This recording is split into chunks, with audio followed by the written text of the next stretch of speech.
definitely been the most unconventional yet rewarding album I've ever been a part of. We were just going for something that was a lot more organic, I guess you can say. It's a personal experience, dude. Sounds like a dumpster on fire. That's perfect. Throughout the course of making Mother of Failure, we lost one member, we gained 2 other members, and we signed a record deal.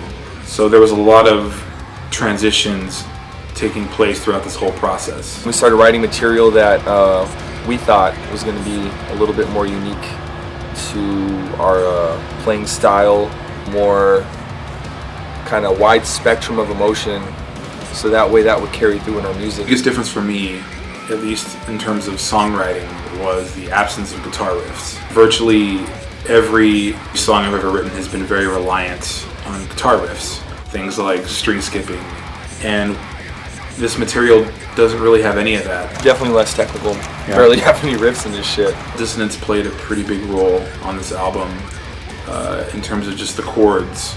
A lot of the way they're voiced they have a very tense feel to them. Our favorite parts were always those parts where the emotion did kind of like crescendo a little bit, so we were like, let's focus more on that. It clicked instantly.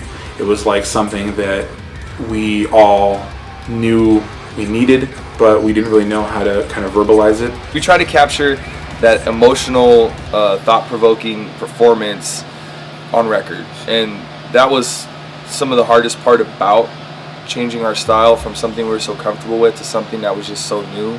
In a lot of ways, FLORES had the hardest job. I had the advantage of already having kind of a direction in mind for the sound that I was going for, but he had the job of kind of accommodating that.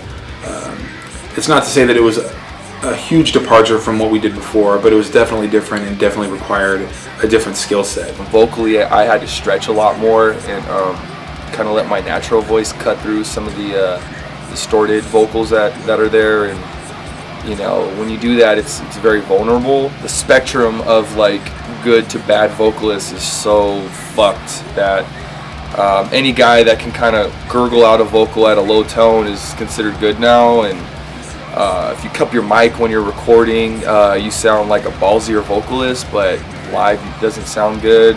Cass adds a very physical dynamic to the band, especially the live performance. Me and that guy, we go to war when we play together, so it's pretty fun.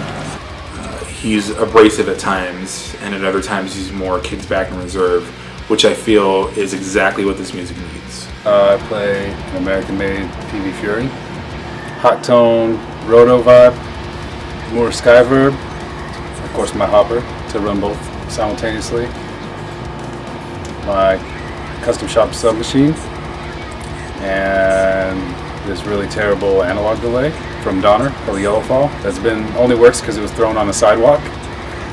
It's a true story. It's not really that distorted per se, but it just has a gross feel to it. Big Joe definitely adds a technical dynamic to the music.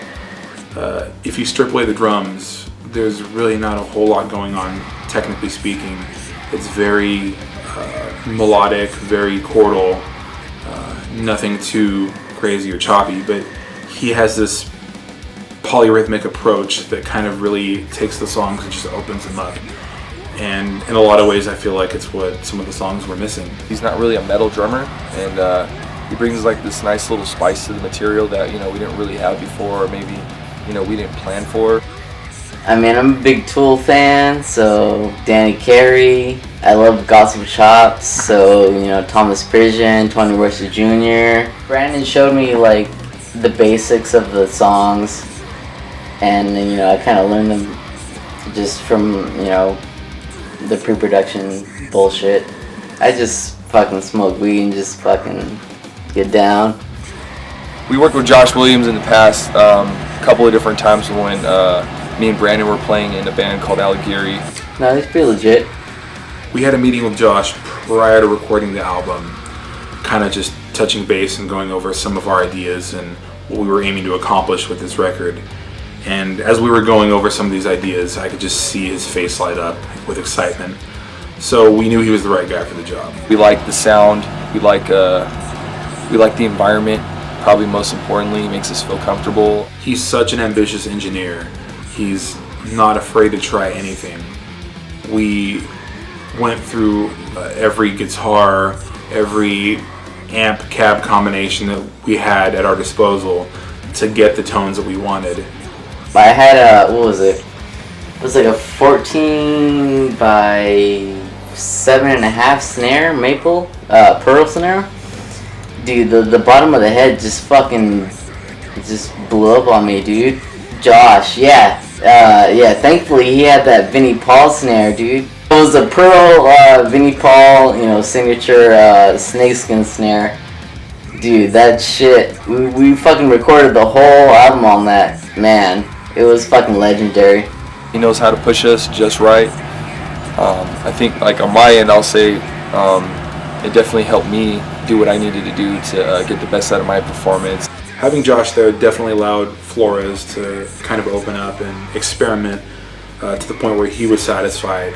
Josh relocated studios about midway through the mixing process to a more open, rural area, which I think proved to be more accommodating for what we were trying to accomplish with the album. We were able to get into this new studio and help break it in for him, and so it kind of worked out. Hours and hours of listening to mixes.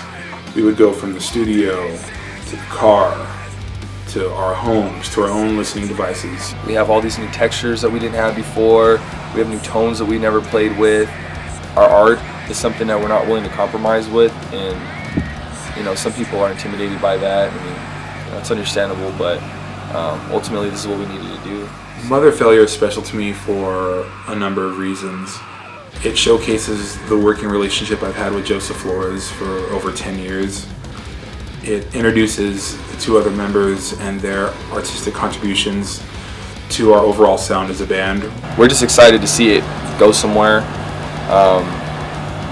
but also, again, seeing what people say about it, see what people have to say about it, reviews, positive, negative, doesn't really matter. We just want to see what happens. I just like it.